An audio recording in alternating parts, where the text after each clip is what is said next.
എല്ലാവർക്കും നമസ്കാരം. ഇന്നത്തെ വീഡിയോ എന്തായി തീരുമെന്നൊന്നും എനിക്കൊരു ഐഡിയ ഇല്ല. കാരണം ഞാൻ ഇന്നലെ രാത്രി നമ്മുടെ കിച്ചുവിൻ്റെ ലൈവ് സ്റ്റോറി കണ്ടിട്ടുണ്ടായിരുന്നു.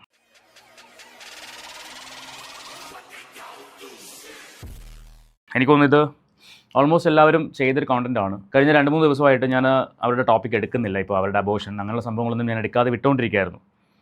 അങ്ങനെ ഇരിക്കുകയാണ് ഈ ഒരു വീഡിയോ കിച്ചു അപ്ലോഡ് ചെയ്യുന്നതും കാണുന്നതും. നിങ്ങളിൽ എത്ര പേര് ആ വീഡിയോ കണ്ടു എന്ന് എനിക്കറിയില്ല. പക്ഷേ നിങ്ങൾ കണ്ടിട്ടുള്ളവരുണ്ടെങ്കിൽ, കിച്ചുവിൻ്റെ ആ ഒരു ലൈഫ് സ്റ്റോറി വീഡിയോ കണ്ടിട്ടുള്ളവരുണ്ടെങ്കിൽ നിങ്ങൾക്ക് എന്താണ് ആ വീഡിയോ കണ്ടിട്ട് ഫീൽ ചെയ്തത് അതൊന്ന് താഴെ കമൻറ്റ് ചെയ്യൂ. എന്ത് തന്നെ ആയിക്കോട്ടെ, നെഗറ്റീവ് ഓർ പോസിറ്റീവ് എന്ത് തന്നെയാണെങ്കിലും നിങ്ങൾക്ക് എന്താണോ ഫീൽ ചെയ്ത കാര്യം അതൊന്ന് കമൻറ്റ് ചെയ്യുക. കുട്ടിക്കാലത്ത് ഉണ്ടാകുന്ന ട്രോമകളാണ് പല ആളുകളെയും അവരുടെ ലൈഫ് എന്താണെന്ന് ഡിസൈൻ ചെയ്യുന്നത്. കുട്ടിക്കാലത്ത് നമുക്കുണ്ടാകുന്ന നല്ല അനുഭവങ്ങൾ ഉണ്ടാവാം, അല്ലെങ്കിൽ മോശപ്പെട്ട അനുഭവങ്ങൾ ഉണ്ടാവാം, മോശപ്പെട്ട അനുഭവങ്ങൾ മാത്രം ഉണ്ടാവാം. അപ്പോൾ ആ അനുഭവങ്ങളാണ് നമ്മളെ ഡിസൈൻ ചെയ്ത് ഒരു വ്യക്തിയാക്കി മാറ്റുന്നത്. ഇപ്പോൾ കിച്ചുവിൻ്റെ ലൈഫ് സ്റ്റോറി കേട്ടപ്പോൾ ശരിക്കും പറഞ്ഞാൽ എനിക്ക് നല്ല സങ്കടം വന്നു.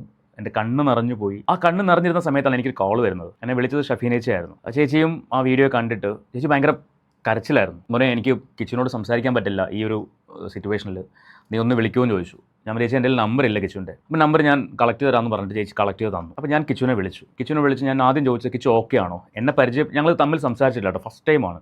എന്നെ പരിചയപ്പെടുത്തുന്നതിന് മുൻപ് തന്നെ ഞാൻ ചോദിച്ചൊരു കാര്യം, കിച്ചു ഓക്കെ ആണോ? ആ, ഞാൻ ഓക്കെ ആണ്. ആരാ? ഞാൻ ഇന്ന ആളാണ്. ആ, ഞാൻ ഓക്കെ ആണ്, കുഴപ്പമില്ല, ഓക്കെ ആണ്, അതറിഞ്ഞാൽ മതി. അതറിയാൻ വേണ്ടി വിളിച്ചത്. പിന്നെ ഞാൻ എന്നെ ജസ്റ്റ് ഒന്ന് പരിചയപ്പെടുത്തി. ഞാൻ പറഞ്ഞു ഞാനിങ്ങനെ മോൻ്റെ ഇപ്പോഴത്തെ അമ്മയ്ക്ക് എതിരെ കംപ്ലയിൻറ്റ് കൊടുത്ത ഒരാൾ തന്നെയാണ്. സോ എൻ്റെ പരാതി മോൻ്റെ അമ്മയ്ക്കെതിരെയല്ല, അമ്മയുടെ പ്രവൃത്തികൾക്കെതിരെയാണ്. ഓക്കെ മോനെ, എന്തെങ്കിലും ആവശ്യമുണ്ടെങ്കിൽ വിളിക്കുക എന്ന് പറഞ്ഞ് ഞാൻ കോൾ കട്ട് ചെയ്തു. പക്ഷേ ഉള്ളിൽ ആ ഒരു വിഷമം മാറുന്നില്ല. ഒരു 10-12 വയസ്സുകാരൻ അവൻ്റെ ആ ഒരു പ്രായത്തിൽ എത്രമാത്രം ട്രോമയിലൂടെയാണ് കടന്നു പോയിട്ടുള്ളതെന്ന് കിച്ചുവിൻ്റെ വീഡിയോ കണ്ടാൽ മനസ്സിലാവും. അതിനകത്ത് കിച്ചുവിൻ്റെ അമ്മയുടെ കാര്യം സ്വന്തം അമ്മയുടെ കാര്യം പറയുന്നുണ്ട്, കിച്ചുവിൻ്റെ രണ്ടാനമ്മയുടെ കാര്യം പറയുന്നുണ്ട്, ഈ പറയുന്ന നമ്മുടെ സോ കോൾഡ് സെലിബ്രിറ്റിയുടെ കാര്യം പറയുന്നുണ്ട്. ഈ സോ കോൾഡ് സെലിബ്രിറ്റി പറഞ്ഞുകൊണ്ടിരുന്നത് രണ്ടാമത്തെ ഭാര്യയാണ് ഞാൻ എന്നാണ് പറഞ്ഞുകൊണ്ടിരുന്നത്. പക്ഷേ മൂന്നാമത്തെ ഭാര്യയാണെന്നുള്ളത് കിച്ചു കൺഫസ് ചെയ്തു, കിച്ചു സമ്മതിച്ചു. കിച്ചു ഇതിനകത്ത് പറയാതെ പറയുന്ന ഒരുപാട് കാര്യങ്ങളുണ്ട്. പിന്നെ കിച്ചു അവൻ്റെ ഈ ഒരു സിറ്റുവേഷൻ്റെ പേരിൽ, ഈ ഒരു അവസ്ഥ ഒക്കെ വെച്ചിട്ട് അവൻ ലഹരിക്കടിമയായി. അതിൽ നിന്നൊക്കെ ഇപ്പോൾ റിക്കവർ ചെയ്ത് അവൻ്റെ ജീവിതം മുന്നോട്ട് കൊണ്ടുപോകാൻ വേണ്ടി തുഴഞ്ഞുകൊണ്ടിരിക്കുകയാണ്. റിക്കവർ ആയത് തന്നെ ദൈവാനുഗ്രഹം എന്ന് പറയാൻ പറ്റുള്ളൂ. ഈ ഒരു ലൈഫിൽ ജീവിച്ച ഒരാൾ സ്വന്തം അമ്മ അവൻ്റെ 2-2.5 വയസ്സിലാണ് വിട്ടിട്ട് പോകുന്നത്. നിങ്ങൾ ആ വീഡിയോ കാണണമെങ്കിൽ മനസ്സിലാവും. 2-2.5 വയസ്സിലാണ് വിട്ടിട്ട് പോകുന്നത്. അത് കഴിഞ്ഞിട്ട് അടുത്ത അമ്മ വന്നു. ആ അമ്മയും അച്ഛനുമായിട്ട് എന്നും ബഹളം, ആദ്യത്തെ അമ്മയും അച്ഛനുമായിട്ട് എന്നും ബഹളം.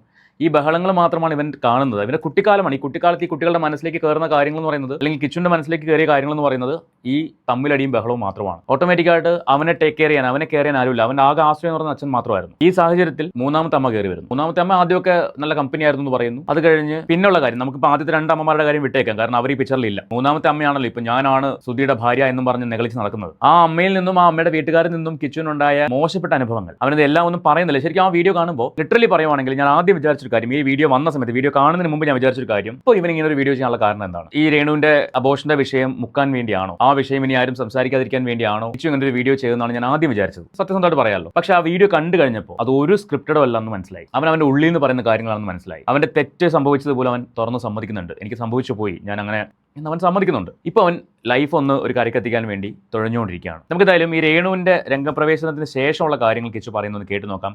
ഈ കൊല്ലം സുധി മരിച്ചതിന് ശേഷം ഇവർ ആ ബോഡി എടുക്കാൻ പോകുന്ന സമയത്തുള്ള കാര്യങ്ങളും അതിനുശേഷം ചടങ്ങെല്ലാം കഴിഞ്ഞതിന് ശേഷമുള്ള കാര്യങ്ങളും ഒക്കെ കിച്ചു പറയുന്നുണ്ട്. പക്ഷേ പറയാത്തതായിട്ട് ഒരുപാട് കാര്യങ്ങളുണ്ട്. കിച്ചു തന്നെ ആ വീഡിയോയുടെ അവസാനം പറയുന്നുണ്ട്, ഞാനൊരു 20% മാത്രമേ പറഞ്ഞിട്ടുള്ളൂ. അപ്പോൾ ആലോചിക്കുക, 80% ഇനിയും പറയാനുണ്ട്. എനിക്ക് തോന്നുന്നു ആ വീഡിയോ കണ്ടിട്ടുള്ള 99% ആൾക്കാരുടെ മനസ്സിലും ഇന്നലെ ഒരു വിഷമം വന്നിട്ടുണ്ടാവും ഈ ഒരു കൊച്ചിനെ ഓർത്ത്. അവൻ അത്രമാത്രം ട്രോമയിലൂടെയാണ് കടന്നു പോയിരുന്നത്, ഇപ്പോഴും കടന്നു പോയിക്കൊണ്ടിരിക്കുന്നത്. ആലോചിക്കുക, അച്ഛൻ്റെ കെയർ ഇല്ല, അല്ലെങ്കിൽ അച്ഛൻ മരിച്ചുപോയി, അമ്മയില്ല, അമ്മയുടെ കെയർ ഇല്ല, കാര്യം കാണാൻ വേണ്ടി മീഡിയയുടെ മുമ്പിൽ പ്രഹസനം കാണിക്കാൻ വേണ്ടി മാത്രം കോൾ ചെയ്യുന്നൊരു അമ്മ. എന്താ പറയുക, ഈ സൊസൈറ്റി ലേഡീസ് എന്ന് പറയില്ലേ, ആ ലെവലിലേക്ക് മാറിയൊരമ്മ. മാധ്യമങ്ങളുടെ മുന്നിൽ മാത്രം ആ കിച്ചു അമ്മ പോയിട്ട് വരുമ്പോൾ മറ്റേ ടാറ്റു ചെയ്യാമേ എന്നൊക്കെ പറയുന്ന ലെവലിലുള്ളൊരമ്മ. എല്ലാം ജനങ്ങളുടെ മുമ്പിൽ വന്ന് കാണിച്ച അഭിനയം മാത്രം. ഇപ്പോഴും രേണു അഭിനയിച്ചുകൊണ്ടിരിക്കുകയാണ്, ജനങ്ങളെ പറ്റിച്ചുകൊണ്ടിരിക്കുകയാണ്. ഇതെല്ലാം കണ്ടിട്ടും അവരൊരു വിധവയല്ലേ, അവർ 2 കുട്ടികളെ വളർത്താൻ വേണ്ടി പാടുപെടില്ല. ഏത് 2 കുട്ടികളെ വളർത്തുന്നത്? കിച്ചുവിനെ പഠിപ്പിക്കുന്നത് ഫ്ലവേഴ്സ് ചാനൽ അല്ലെങ്കിൽ 24 ന്യൂസ്. അവന്റെ കംപ്ലീറ്റ് പഠിത്തത്തിന്റെ കാര്യം നോക്കുന്ന അവരാണ്. ഋതുപ്പന്റെ കാര്യം അങ്ങനെ തന്നെയാണ്. കിച്ചുവിന് ഭക്ഷണം കൊടുക്കുന്നത് കിച്ചുവിന്റെ വല്യമ്മയും അച്ഛമ്മയും കൂടി. ഇവിടെയാണെങ്കിൽ ഈ കുഞ്ഞിന്റെ കാര്യം മാത്രമാണ് രണ്ടു നോക്കുന്നത്. എന്താ ഈ 2 പേരെ നോക്കുന്ന കാര്യം പറയുന്നത്? ഇവനെ തിരിഞ്ഞു നോക്കാറില്ല. വല്ലപ്പോഴും വല്ല പോക്കറ്റ് മണി കൊടുത്താലായി. ഇതാണ് ഈ ചെക്കന്റെ അവസ്ഥ. അവന്റെ വീഡിയോ കണ്ടു കഴിഞ്ഞാൽ അവൻ എന്തൊക്കെയോ പറയണമെന്നുണ്ട്, പക്ഷേ പലതും അവന് പറയാൻ പറ്റുന്നില്ല. അവൻ ഇൻട്രോവേർട്ട് ആണെന്ന് പറയുന്നു. അവൻ കുട്ടിക്കാലം മുതലേ അങ്ങനെ ആയിരുന്നു എന്ന് പറയുന്നു. അവന്റെ കൂട്ടുകാരാണ് അവനെ ഈ ഒരു അവസ്ഥയിൽ, ഇപ്പോഴത്തെ അവസ്ഥയിലെങ്കിലും എത്തിച്ചതെന്ന് പറയുന്നു. പിന്നെ പറയാതെ അവൻ പറയുന്നത് അവന്റെ പ്രണയത്തെക്കുറിച്ചാണ്. അവൻ അതിൽ റിവീൽ ചെയ്തിട്ടില്ല, പക്ഷേ പറയുന്നുണ്ട്. അങ്ങനെ ഒരു ആളുണ്ടെന്ന് പറയുന്നു. ഇപ്പോഴത്തെ റിവീൽ ചെയ്യാറായിട്ടില്ലെന്ന് പറയുന്നു. നമുക്ക് എന്തായാലും ഓരോരോ വീഡിയോകളായിട്ട് കാണാം. ഞാൻ ഇതെല്ലാം ഒന്നും വെക്കുന്നില്ല, ചില മെയിൻ പോയിന്റ്സ് മാത്രം ഒന്ന് വെച്ച് നമുക്കൊന്ന് സംസാരിക്കാം. വീഡിയോ കോളിൽ ഇപ്പൊ കാണുന്ന അമ്മയില്ലേ, നിങ്ങളൊന്ന് ശ്രദ്ധിച്ചേ, ഈ രേണുസുതി എന്നുള്ള വാക്ക് പറയുന്നതിൽ തന്നെ അവനൊരു പുച്ഛമാണുള്ളത്. ശരിക്കും കിച്ചു, എനിക്ക് തോന്നുന്നൊരു കാര്യം, ഞാൻ കഴിഞ്ഞ ദിവസം വീഡിയോ ചെയ്തിട്ടുണ്ടായിരുന്നു, പാവാട സിനിമയെ റിലേറ്റ് ചെയ്തിട്ട് ഈ ഒരു വിഷയങ്ങളൊക്കെ ആയിട്ട് കണക്ട് ചെയ്തൊരു വീഡിയോ ചെയ്തിട്ടുണ്ടായിരുന്നു. നിങ്ങൾ കണ്ടിട്ടുള്ളവർക്ക് അറിയാൻ പറ്റും. അല്ലെങ്കിൽ ഞാൻ വ്യക്തമായിട്ട് പറഞ്ഞു, നാളെ ഇന്ന് ഈ സബ്സ്ക്രിപ്ഷൻ ലൈവും മെമ്പർഷിപ്പ് ലൈവും അതുപോലെ തുണി ഉരിഞ്ഞിട്ട് വീഡിയോകൾ ചെയ്യുന്ന ആൾക്കാരുടെ എല്ലാം മക്കൾ നാളെ ഫേസ് ചെയ്യാൻ പോകുന്ന ഏറ്റവും വലിയൊരു പ്രശ്നം എന്ന് പറഞ്ഞാൽ അവരുടെ കൂട്ടുകാരെ ഫേസ് ചെയ്യാൻ പറ്റില്ല, അവരുടെ കൂട്ടുകാരുടെ പാരന്റ്സിനെ ഫേസ് ചെയ്യാൻ പറ്റില്ല, സൊസൈറ്റിയെ ഫേസ് ചെയ്യാൻ പറ്റില്ല. ഇത് വളരെ വ്യക്തമായിട്ട് ഞാൻ എന്റെ കഴിഞ്ഞ വീഡിയോയിൽ പറഞ്ഞിട്ടുണ്ടായിരുന്നു. അതാണ് കിച്ചു ഇപ്പോൾ ഫേസ് ചെയ്യുന്ന ഒരു കാര്യം. കിച്ചുവിന്റെ കൂട്ടുകാരെ ഫേസ് ചെയ്യാൻ പറ്റുന്നില്ല, കിച്ചുവിന്റെ കൂട്ടുകാരുടെ അമ്മയെ ഫേസ് ചെയ്യാൻ പറ്റുന്നില്ല. അവരുടെ മുമ്പിൽ എങ്ങനെ നോക്കും? തന്റെ അമ്മ ഇങ്ങനെ നടക്കുകയാണ്. ഈ രേഷ്മ തങ്കച്ചനെ സംബന്ധിച്ച്, രേഷ്മ പി തങ്കച്ചനെ സംബന്ധിച്ച് അവർ വിചാരിക്കുന്നത് ഞാൻ എന്തോ വലിയ സംഭവമായി, ഞാൻ വലിയ സെലിബ്രിറ്റിയാണ്. പക്ഷെ ജനങ്ങൾക്ക് വെറും പുച്ഛം മാത്രമേ ഉള്ളവരോട്. പിന്നെ കുറെ താങ്ങുന്ന കുറെ ടീമുകളുണ്ട്, അതെല്ലാം ഈ തരത്തിലുള്ള ആൾക്കാരാണ്. കഴിഞ്ഞ ദിവസം കണ്ടല്ലോ വീഡിയോകൾ, ഈ ഖദീജ, ഒരു ദേവിക മോഹൻ, ഈ പറയുന്ന ദീപ്തി കല്യാണി, ഇങ്ങനെയുള്ള ടീമുകളാണ് ഇവളെ സപ്പോർട്ട് ചെയ്യുന്നത്. കേൾക്കാൻ ബാക്കി. ആദ്യം അമ്മേനെ വീഡിയോ കോളിൽ കാണുന്ന ആ ടൈമിൽ ഭയങ്കരമായിട്ട് കമ്പനിയായി, അമ്മയായിട്ട് സൂപ്പറായിരുന്നു ആ ടൈമിൽ. അപ്പം അങ്ങനെ ഒരു ദിവസം ആ ടൈമിൽ സൂപ്പറായിരുന്നു. എപ്പോഴാണ് അത് സൂപ്പർ അല്ലാതായത്? അതാണ് ചോദ്യം. ഇതിപ്പോൾ ഞാൻ കിച്ചുവിന്റെ ഭാഗം കേട്ടിട്ടാണ് സംസാരിക്കുന്നത്, അല്ലെങ്കിൽ കേട്ടുകൊണ്ടാണ് നമ്മൾ സംസാരിക്കുന്നത്. രേണുവിന്റെ ഭാഗം, രേണു ഇപ്പോൾ 2-ാം തീയതി എന്തോ എയർപോർട്ടിൽ വരുമല്ലോ. അപ്പോൾ എന്തായാലും ഇതിനെക്കുറിച്ചൊക്കെ മീഡിയക്കാർ ചോദിക്കും, നമ്മൾ കൊടുത്ത കേസിനെ കുറിച്ച് ചോദിക്കും. അപ്പോൾ രേണുവിന്റെ ഭാഗം കൂടി കേൾക്കാനുണ്ട്. ഞാൻ അതിനുവേണ്ടി വെയിറ്റ് ചെയ്യാണ്, എന്താണ് പറയാനുള്ളതെന്ന് അറിയണമല്ലോ. ഇപ്പോൾ നമുക്ക് കിച്ചുവിന്റെ ഭാഗം കേട്ട് സംസാരിക്കാം. അമ്മ ഞങ്ങൾ എറണാകുളത്ത് നിൽക്കുമായിരുന്നു. ഞങ്ങളെ ആദ്യം ഞാൻ കാണാൻ വന്ന് ഇങ്ങനെ കണ്ട് ഭയങ്കരമായിട്ട് കമ്പനിയായി, മനസ്സിലായി? അങ്ങനെ ഒരു ഭയങ്കര കമ്പനിയായി, ഇങ്ങനെ ഒരു ഇതില്ല, ഇങ്ങനെ കമ്പനിയായി. പിന്നെ അച്ഛനും ഇങ്ങനെ എൻ്റെ അടുത്ത് നിന്നിട്ട് ഇങ്ങനെ ഒരു ദിവസം എൻ്റെ അടുത്ത് വെച്ച് ഇങ്ങനെ, ഞാൻ കല്യാണം കഴിക്കട്ടെ, നിനക്ക് എന്താണ് പറയാനുള്ളത്? അച്ഛന് ഇഷ്ടമാണോ? ഞാൻ ഇങ്ങനെ വെച്ചാൽ അച്ഛന് ഇഷ്ടമാണോ? നമുക്കും ആ രീതിയിൽ പറഞ്ഞു. അപ്പം അങ്ങനെ കൊല്ലത്തെ വീട്ടിലൊക്കെ വന്ന് ഇവിടെ സംസാരിച്ച്, വല്യമ്മയൊക്കെ ആയിട്ട് സംസാരിച്ച്, അല്ല അതിൻ്റെ ഇടയ്ക്ക് ഇത് കിടന്നിട്ടുണ്ട്, വീണയും അച്ഛനും തമ്മിൽ ഡിവോഴ്സ് കാര്യങ്ങളെല്ലാം ആയി. ഇങ്ങനെ പൈസ കൊടുക്കണം അങ്ങനത്തെ രീതിയിൽ ഉള്ള രീതിയിൽ പൈസയൊക്കെ കൊടുത്ത് ഡിവോഴ്സായി. അത് കഴിഞ്ഞിട്ടാണ് അമ്മേനെ കെട്ടുന്നതും കേട്ടോ ഇപ്പോഴത്തെ. ഇതിപ്പോൾ മനസ്സിലായല്ലോ. ഈ രേണു എന്ന് പറയുന്ന, അല്ലെങ്കിൽ രേഷ്മ പി തങ്കച്ചൻ എന്ന് പറയുന്ന വ്യക്തി കൊല്ലം സുധിയുടെ ലൈഫിലേക്ക് വന്നൊരു സ്റ്റോറിയാണ് കിച്ചു പറയുന്നത്. വീഡിയോ കോളിൽ കണ്ടു, സംസാരിച്ചു, ഇവർ തമ്മിൽ കമ്പനിയായി. കാരണം പ്ലാൻഡ് ആണത്. ഇവനെ ഒന്ന് കയ്യിലെടുത്താൽ മാത്രമേ സുധിയെ കല്യാണം കഴിക്കാൻ പറ്റുള്ളൂ എന്നവർക്ക് മനസ്സിലായി. അതുകൊണ്ട് ഇവനുമായിട്ട് കമ്പനിയായിട്ട് ഒരു ദിവസം വന്ന് ചോദിക്കുന്നു, ഇന്ന ആളെ കല്യാണം കഴിക്കുന്നതിൽ എന്താ അതിൻ്റെ അഭിപ്രായം ചോദിക്കുന്നു. അച്ഛൻ ഇഷ്ടമാണെങ്കിൽ കല്യാണം കഴിച്ചോളൂ എന്ന് പറയുന്നു, കല്യാണം കഴിക്കുന്നു. അതിന് മുന്നേ ഉള്ള അമ്മ. എനിക്ക് മനസ്സിലാവുന്ന ഒരു കാര്യം, കിച്ചുവിൻ്റെ ലൈഫ് ഇത്രമാത്രം ഡ്രമാറ്റിക്കലി പോകാനുള്ള ഒരൊറ്റ കാരണക്കാരൻ കൊല്ലം സുധി തന്നെയാണ്. ആൾ മരിച്ചു തലയ്ക്ക് മുകളിൽ നിൽക്കുകയാണ്. പക്ഷെ പറയാതിരിക്കാൻ നിവർത്തിയില്ല. അയാളിപ്പം ഒരു കല്യാണം കഴിച്ചു, അതിലാണ് കിച്ചു ജനിക്കുന്നത്. അത് സക്സസ് ആയില്ല. ഓക്കെ, രണ്ടാമത്തെ കല്യാണം കഴിച്ചു, അതും സക്സസ് ആയില്ലെങ്കിൽ അയാൾ അവിടെ നിർത്തണമായിരുന്നു. അയാൾ ഒരുപക്ഷെ അയാൾ വിചാരിച്ചിട്ടുണ്ടാവും കിച്ചുവിനെ നോക്കാൻ ഒരാളാവുമല്ലോ എന്ന് വിചാരിച്ചിട്ടായിരിക്കാം മൂന്നാമതും കല്യാണം കഴിച്ചത്. രണ്ടാമത്തിൽ നിർത്തിയിരുന്നുവെങ്കിൽ, അയാളെ കിച്ചുവിന്റെ കാര്യങ്ങൾ നോക്കി, അയാളുടെ വർക്കും കാര്യങ്ങളൊക്കെ നോക്കി മുന്നോട്ട് പോയിരുന്നുവെങ്കിൽ ഒരു പക്ഷേ ഇത്രയും കടം മേടിക്കേണ്ടി വരില്ലായിരുന്നു. അതിലേക്ക് നമുക്ക് വരാം. ആൾ മദ്യപാനിയായിരുന്നു, കടം മേടിച്ചാൽ കൊടുക്കാത്തവനായിരുന്നു. പക്ഷേ ഈ കടം മേടിച്ചാൽ കൊടുക്കാത്തവൻ എന്നുള്ള ഒരു പിക്ചറൈസേഷൻ മാത്രമാണ് കൊല്ലം സുധിക്ക് ഉണ്ടായിരുന്നത്. എന്നാൽ രേഷ്മ പി തങ്കച്ചൻ ഫീൽഡിൽ ഇറങ്ങിയതിന് ശേഷം ഇയാൾക്ക് ഇല്ലാത്ത ചീത്തപ്പേരൊന്നുമില്ല. സ്ത്രീകളുടെ പേരിലായിക്കോട്ടെ, കടത്തിന്റെ പേരിലായിക്കോട്ടെ, മദ്യത്തിന്റെ പേരിലായിക്കോട്ടെ, എന്ത് തന്നെയാണെങ്കിലും ഇയാൾക്ക് വരാത്ത ചീത്തപ്പേരുകളൊന്നുമില്ല. എല്ലാം ഉണ്ട്, എല്ലാം കൊണ്ട് തികഞ്ഞു. പക്ഷേ ഇങ്ങനെ നിൽക്കുന്ന ഒരു സിറ്റുവേഷൻ ആണ് ഞാൻ കൂടുതലൊന്നും പറയുന്നില്ല. ആൾ രണ്ടിലെങ്കിലും അറ്റ്ലീസ്റ്റ് നിർത്തിയാൽ മതിയായിരുന്നു. അവരുടെ ലൈഫ് ഇങ്ങനെ ആവില്ലായിരുന്നു. ആദ്യത്തിൽ ഉണ്ടായ പ്രശ്നം കിച്ചുവിൻ്റെ മനസ്സിലുണ്ട്, രണ്ടാമത്തിലും അത് ഒരു ട്രമാറ്റിക് ഇൻസിഡൻസ് ആയിരുന്നു, മൂന്നാമതും അവൻ്റെ ലൈഫ് വല്ലാത്തൊരവസ്ഥയാണ്.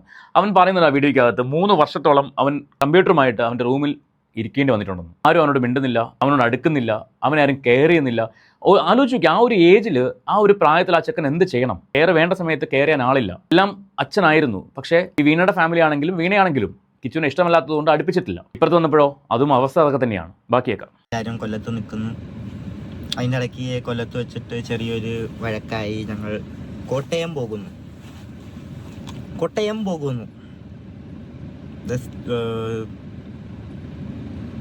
സ്റ്റോറി സ്റ്റാർട്ട്സ് നൗ എന്ന് പറയാം അല്ലേ? കോട്ടയത്ത് വെച്ച്, അതായത് ഈ പറഞ്ഞ രേഷ്മ പി തങ്കച്ചൻ്റെ നാട്, അതാണ് കോട്ടയം. കിച്ചുവിൻ്റെ ലൈഫിലെ ചേഞ്ചസ് ഉണ്ടാകുന്നത് അവിടെയാണ്.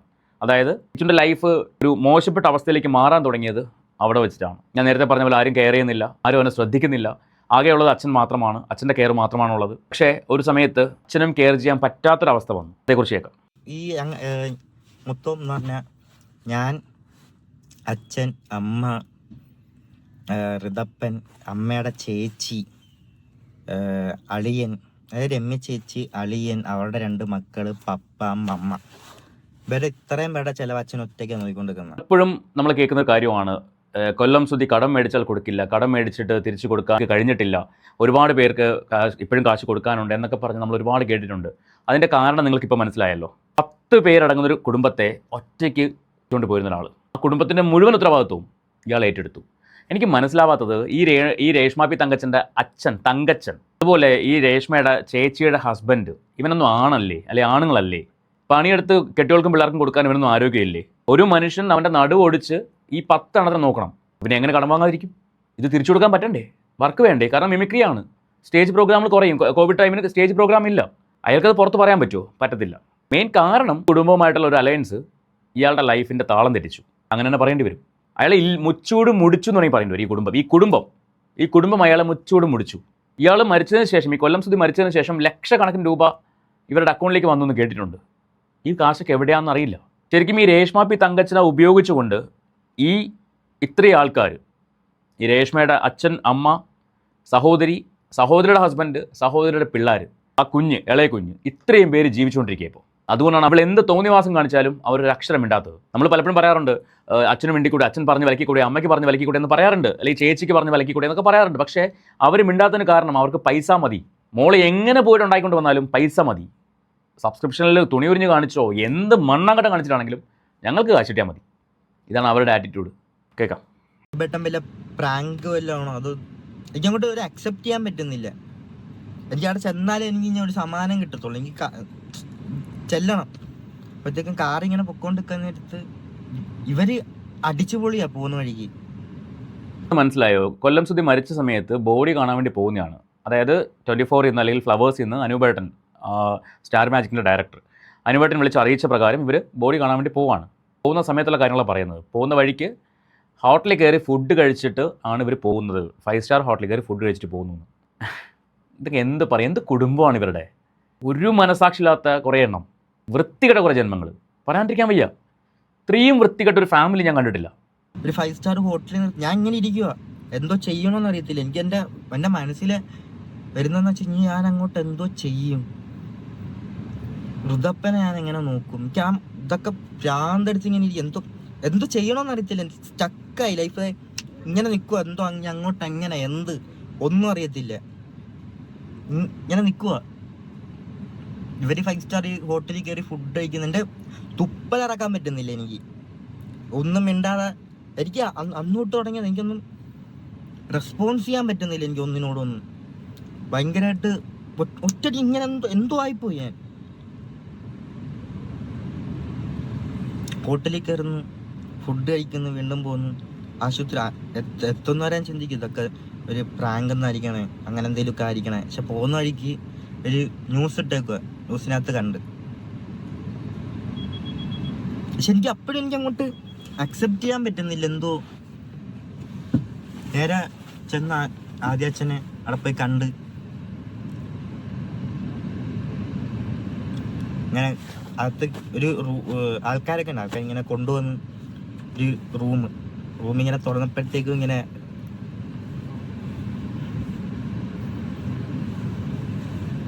ഒരു തുണി ഇങ്ങനെ മാറ്റി കാണിച്ചു.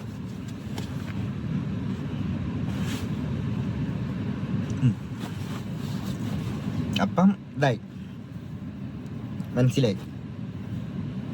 എന്നിട്ട്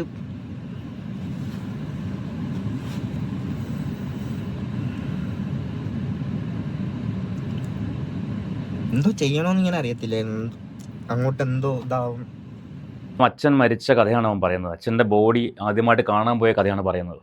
ഈ സമയത്താണ് മറ്റവന്മാർ ഹോട്ടലിൽ നിന്ന് ഭക്ഷണം കഴിച്ചിട്ട് എങ്ങനെ പറ്റുന്നു അല്ലേ? ഒരു മനുഷ്യനായി ജനിച്ച മനസാക്ഷിയുള്ള ഒരാൾക്കും പറ്റാത്ത കാര്യമാണ്. ഒരാൾ മരിച്ചു കിടക്കുന്ന ആ ശരീരം കാണാൻ പോകുന്ന സമയത്ത് 5 സ്റ്റാർ ഹോട്ടലിൽ കയറി ഭക്ഷണം കഴിച്ചു. ഒന്ന് ആലോചിച്ചു, ഒന്ന് ചിന്തിച്ച് നോക്കി നിങ്ങൾ. നമുക്കൊക്കെ അത് ആലോചിക്കാൻ പറ്റും. അങ്ങനെ എൻ്റെ മാമൻ മരിച്ച സമയത്ത്, മാമൻ മരിച്ചു എന്നുള്ള വാർത്ത അറിഞ്ഞ് അടുത്ത ദിവസം മാമൻ്റെ ഡെഡ് ബോഡി എടുക്കുന്ന സമയം വരെ തുള്ളി വെള്ളം ഉള്ളിലോട്ട് ഇറക്കാൻ പറ്റിയിട്ടില്ല. മാമനാണ്, അമ്മയുടെ ആങ്ങളെയാണ്. ഇവിടെ സ്വന്തം അച്ഛൻ മരിച്ചു കിടക്കുകയാണ്. അപ്പോഴാണ് ഇവർ ഈ രണ്ടിതരം കാണിക്കുന്നത്. കേൾക്കാം. ആ പേരാണ് എന്നെ ഇപ്പോഴും ഇങ്ങനെ ഒരു എന്താ ഭീഷണിപ്പെടുത്താനൊക്കെ പറയത്തില്ലേ? ആരും ചെയ്യുന്നില്ല. ഇപ്പം ഇങ്ങനെ മീഡിയാസ് ആണെങ്കിലും ഇങ്ങനെ മൊത്തം പറയത്തില്ലേ, ഇതിൽ സംസാരിച്ച് നോക്ക്, നിന്റെ കഥകൾ മൊത്തവും പുറത്തിറങ്ങും. അങ്ങനെ കുറച്ച് സംഭവങ്ങളൊക്കെ ഉണ്ടായിട്ടുണ്ട്. കാരണം എൻ്റെ ലൈഫ് ഇതാക്കിയ മനസ്സിലാവും. ഭയങ്കര ഒറ്റപ്പെട്ട് ഇങ്ങനെ ഇതായിപ്പോയി സമയത്ത് കാട്ടിക്കൂട്ടിയതൊക്കെ ഓരോന്ന്.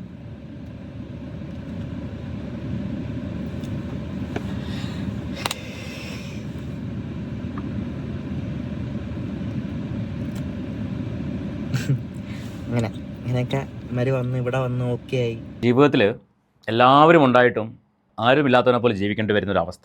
ഇപ്പോൾ അച്ഛൻ പോയി, പക്ഷേ അമ്മയുണ്ട്, അമ്മയെന്ന് കരുതുന്ന ഒരാളുണ്ട്, അവരുടെ കുടുംബമുണ്ട്, അച്ഛൻ്റെ കുടുംബമുണ്ട്. പക്ഷേ എങ്കിൽ പോലും നമുക്കെന്ന് പറയാൻ ആരുമില്ല. അങ്ങനെ ഉണ്ടാകുന്നൊരവസ്ഥ ഇമാജിൻ ചെയ്യാൻ പോലും പറ്റില്ല. നമ്മളെ ആർക്കും ഇഷ്ടമല്ല, നമ്മൾ അടുത്ത് ചെല്ലുമ്പോഴേക്കും അവർ മാറിപ്പോവുക, സംസാരിക്കാൻ വരാതിരിക്കുക, നമ്മൾ ലിറ്ററലി കംപ്ലീറ്റ്ലി ഒറ്റപ്പെടുക, ഒരു റൂമിനകത്ത് അടച്ചിരിക്കേണ്ടി വരിക. അവൻ എന്തിന് അടിമപ്പെട്ടില്ലെങ്കിലേ അത്ഭുതമുള്ളൂ. അത് മദ്യമായിക്കോട്ടെ, മറ്റ് സംഭവങ്ങളായിക്കോട്ടെ, അതിന് അടിമപ്പെട്ടില്ലെങ്കിലേ അത്ഭുതമുള്ളൂ. ആ സാഹചര്യത്തിൽ അങ്ങനെ സംഭവിച്ചു പോയി എന്നാണ് അവനിപ്പോൾ കൺഫ്യസ് ചെയ്യുന്നത്. പിന്നെ കൂട്ടുകാരുടെ സഹായത്തോടു കൂടി അവൻ ലൈഫിലേക്ക് തിരിച്ചു വന്നു. അങ്ങനെ വരാൻ കഴിഞ്ഞത് അവൻ്റെ ഭാഗ്യം എന്നേ പറയാൻ പറ്റുള്ളൂ. എന്തൊക്കെ തന്നെയാണെങ്കിലും ഇത്രയും സിറ്റുവേഷൻ ഓവർകം ചെയ്ത് ഇവിടം വരെ എത്തിയല്ലോ. ഫ്ലവേഴ്സിലെ മായിലായ ചേട്ടൻ ചോദിച്ചു, നിനക്കും ഋതപ്പൻ്റെ മേലും കൂടെ ഒരു വീട് വെച്ചുതരാം, നിനക്ക് എവിടെ വേണം വീടെന്ന് ചോദിച്ചു. ഞാൻ ആ ടൈമിൽ അവരുടെ ഒരു സ്നേഹമൊക്കെ ഒരു ഇതൊക്കെ കണ്ടിട്ട് ഋതപ്പൻ്റെ കാര്യം ഓർത്ത് എൻ്റെ മനസ്സിൽ ഇതായിരുന്നു പ്ലാൻ. ഒരു എന്തെങ്കിലുമൊക്കെ പഠിക്കാന്നുള്ള രീതിയിലെല്ലാം മാറി നിൽക്കാൻ എനിക്ക് ഇവിടെ പറ്റത്തില്ല. എനിക്ക് അവിടെ നിൽക്കാൻ ഒട്ടും പറ്റത്തില്ല, അച്ഛനില്ലാതെ ഒട്ടും പറ്റത്തില്ല. ഒരു എന്താ പറയണ്ടേ, ഒന്നും ഇതാ എൻ്റെ ഒരു അനുഭവിച്ചു കഴിഞ്ഞാൽ മനസ്സിലാവും എന്ത് സംഭവം. എനിക്കെങ്ങനെ പറയണം എന്നറിയത്തില്ല. അങ്ങനെ കൊല്ലത്ത് വന്നപ്പോഴത്തേക്ക് ഞാൻ ഈ പരിപാടിയെല്ലാം ഞാൻ നിർത്തി. മനസ്സിലായോ? കൊല്ലത്ത് നിന്ന് എനിക്കൊരു 3 കൂട്ടുകാരെ കിട്ടി. പണ്ടോട്ടുള്ള കൂട്ടുകാരാ. എൻ്റെ കുഞ്ഞിലോട്ട് ഞാൻ കൊല്ലത്ത് പഠിച്ചുകൊണ്ട് വന്നപ്പം ഉള്ള കമ്പനിയാണ്. അവരുടെ പേര് എനിക്ക് ഒരിക്കലും പറയാതിരിക്കാൻ പറ്റത്തില്ല. ഹാഫിസ്, സെയ്ദ് അലി, ആഷിഖ്. എൻ്റെ ലൈഫ് മറ്റേ മഞ്ഞുമൽ ബോയ്സ് ഇല്ലേ, അതിനകത്ത് കുഴിയിൽ താഴെ കിടക്കുമ്പം ഒരു കൈ തരത്തില്ലേ, അതിന് എന്തോ ഒരു വീണ്ടും ഒരു കുറെ ഇത് കിട്ടുന്നൊക്കെ പറയത്തില്ലേ, ആ കൈ ഇങ്ങനെ പൊക്കി കൈ തന്നിങ്ങനെ എന്നെ പൊക്കിയെടുത്താ ഒരു 3 പേര്. ഈ രേഷ്മാപ്പി തങ്കച്ചിൽ നിന്ന് കിച്ചുവിനുള്ളൊരു വ്യത്യാസം ഉണ്ടാവുമല്ലോ, സ്വാഭാവികമായിട്ടും അവരെ മോനല്ല ഇവൻ. വ്യത്യാസം എന്ന് പറയുന്നത് ഇവൻ നന്ദിയുള്ളവനാണ്. ഒരിക്കൽ സഹായിച്ചവരുടെ പേര് ഇവൻ വീണ്ടും ഓർമ്മിക്കും. മറ്റവരങ്ങനെയല്ല, സഹായം വാങ്ങിച്ചിട്ട് സഹായിച്ചവരെ തിരിഞ്ഞു നിന്ന് തെറി പറയും. ഇതാണ് തമ്മിലുള്ള വ്യത്യാസം. ഈ കൂട്ടുകാരാണ് കിച്ചുവിനെ തിരിച്ച് ലൈഫിലേക്ക് കൊണ്ടുവന്നത് എന്ന് കിച്ചു പറയുന്നുണ്ട്. ആ കൂട്ടുകാരില്ലായിരുന്നെങ്കിൽ ഒരു പക്ഷേ കിച്ചു ഇന്ന് ഇപ്പോൾ കാണുന്ന ഒരു അവസ്ഥയിലേക്ക് എത്തില്ലായിരുന്നു. ഞങ്ങളുടെ കൂട്ടുകാരെ ഒരിക്കലും കൈവിടാതിരിക്കുക, മുന്നോട്ട് പോവുക, ബാക്കിയേക്കാം. ഇതെല്ലാം പരിപാടിയെല്ലാം സംഭവം എല്ലാം കഴിഞ്ഞു. അപ്പോഴത്തേക്ക് ഈ പള്ളിക്കാരും ഈ പപ്പ, അമ്മയുടെ അച്ഛൻ എന്താ പറഞ്ഞു വരുന്നത് ചോദിച്ചാൽ, സുധിയുടെ ഡെഡ് ബോഡി എവിടെ അടക്കം ചെയ്യണമെന്ന് ചോദിച്ചപ്പോൾ ഇവർ നേരെ കോട്ടയത്ത് കൊണ്ടുപോകണമെന്ന് പറഞ്ഞു. കിച്ചു പറഞ്ഞു, ഇല്ല, എനിക്ക് കൊല്ലത്ത് കൊണ്ടുപോയി എല്ലാവരും കാണിക്കണം, എന്നിട്ട് വരാൻ പറ്റുള്ളൂ. അങ്ങനെ അവർ കിച്ചുവിൻ്റെ ഫോണൊക്കെ മേടിച്ച് വെച്ചു. ലാസ്റ്റ് അവൻ നിർബന്ധം പിടിച്ചിട്ട് കൊല്ലത്തേക്ക് കൊണ്ടുപോയി. എന്നിട്ട് പിന്നെ തിരിച്ചിവർ പള്ളിയിൽ എന്തോ അടക്കം ചെയ്തു. അതാണ് പറഞ്ഞു വരുന്നത്. അതിന് ശേഷമുള്ളൊരു കാര്യമുണ്ട്, കേൾക്കാം.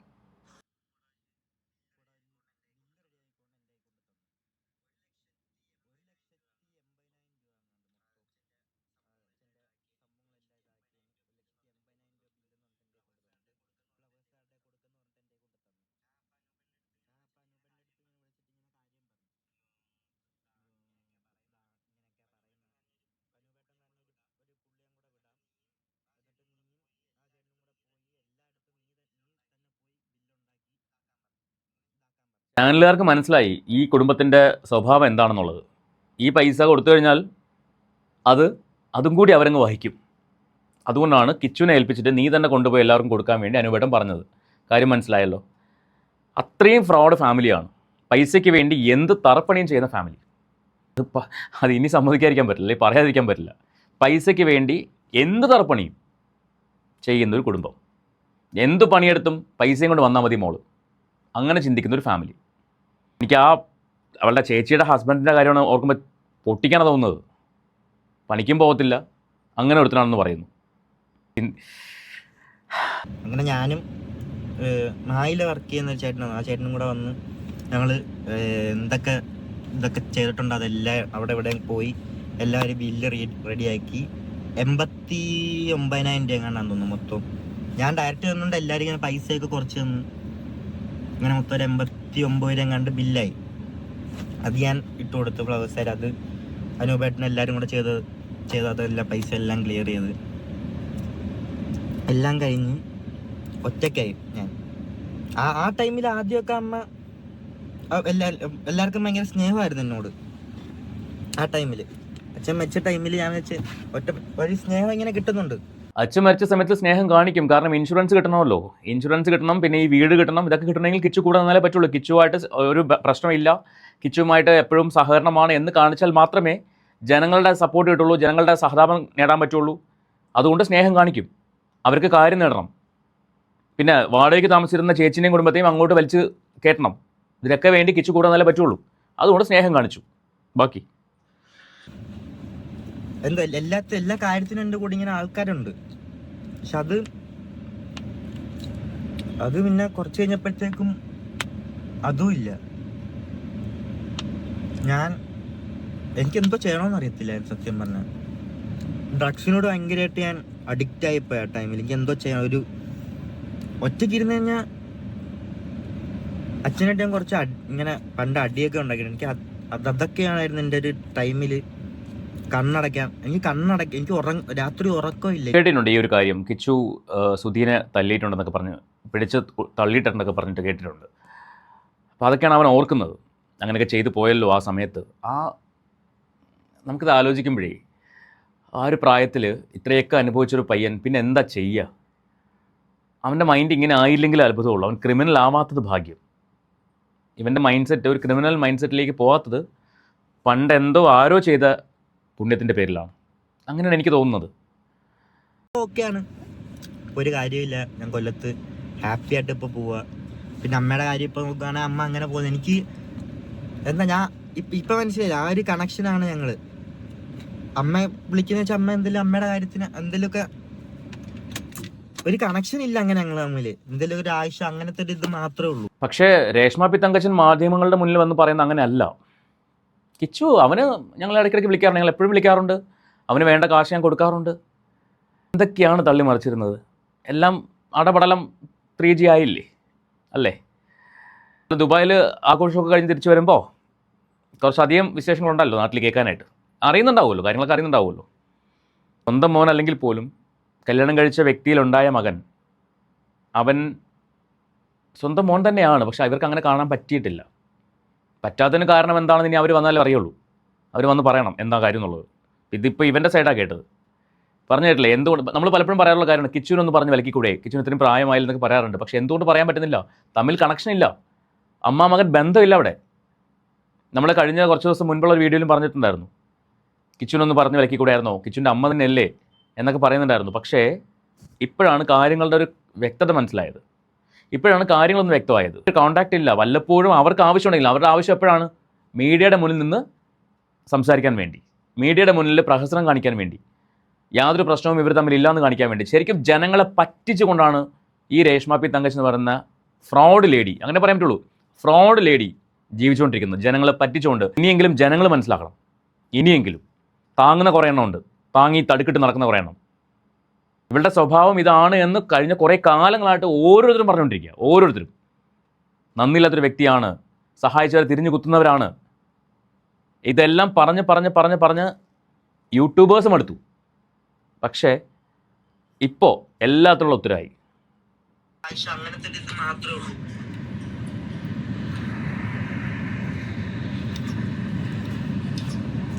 അപ്പം അങ്ങനെയൊക്കെയാണ് കാര്യങ്ങൾ. എന്തോ ആർക്കും എന്നെ അങ്ങോട്ട് ഇഷ്ടമല്ലായിരുന്നു. അങ്ങനെ ഒരു അട്ടായി പോയിരുന്നു.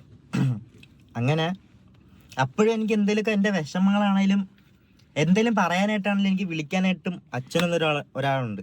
എനിക്ക് എന്തൊക്കെ ചെയ്തെന്ന് പറഞ്ഞാൽ, എനിക്ക് എന്തൊക്കെ വിഷമമുണ്ടെന്ന് പറഞ്ഞാലും എനിക്ക് ഒരാളെ വിളിക്കായിരുന്നു. അച്ഛൻ എന്തൊക്കെ ചെയ്താലും ഈ വിളിക്കായിരുന്നു. ആ ഒരു ധൈര്യം ഇങ്ങനെ ഭയങ്കരമായിട്ട് എനിക്കുണ്ടായിരുന്നു. അച്ഛൻ ഇല്ലാതാവുന്നൊരവസ്ഥ എനിക്കത് റിലേറ്റ് ചെയ്യാൻ പറ്റും. അതിനൊപ്പം അമ്മയില്ലെങ്കിലോ, അച്ഛനുമില്ല അമ്മയുമില്ല, സ്വന്തമെന്ന് പറയാൻ ആരുമില്ല. എനിക്ക് തോന്നുന്നു കിച്ചുവിൻ്റെ സ്വന്തമെന്ന് കിച്ചു പറയുന്നത് ഋതപ്പന് മാത്രമാണ്. ആ കുഞ്ഞിനോട് കിച്ചുവിന് ഒരുപാട് സ്നേഹമുണ്ട്. ആ കുഞ്ഞിനെ അവൻ ചേർത്ത് പിടിക്കാറുണ്ട്. കിച്ചുവിനെ കാണുമ്പോഴാണ് ഋതപ്പനും സന്തോഷമുള്ളത്. അതുവരെയും അവൻ ഗ്ലൂമിയായിട്ട് ഇരുന്നാലും കിച്ചുവിനെ കാണുമ്പോൾ അവൻ ഹാപ്പി ആവാറുണ്ട്. ഇതാണ് കിച്ചുവിൻ്റെ ലൈഫ് സ്റ്റോറി.